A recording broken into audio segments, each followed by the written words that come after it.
আসসালামু আলাইকুম গাইজ। দেখতে পাচ্ছেন আমি আমার ঘর থেকে বেরিয়ে দোকান দেখানোর জন্য আমি যাচ্ছিলাম। তখন দেখতে পাই আমার ছোট্ট বোন বসে বসে মোবাইল দেখছে।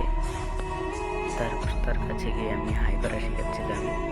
সে আমাকে দেখে না দেখার ভান করেছিল এবং যখন দেখি বলছি ক্যামেরা চলছে তখন হাই করে দিল।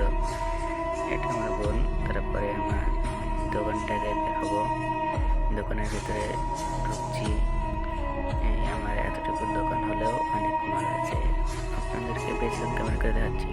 দোকানের বাইরে বেরিয়ে আমি ক্যামেরা করছিলাম। দেখুন আমার দোকানটাকে ছোট মনে হলেও অনেক মাল আছে। বাইরে থেকে ছোট ছোট মনে হয় সবাই ছোট। তাহলে টাটা, বাই বাই।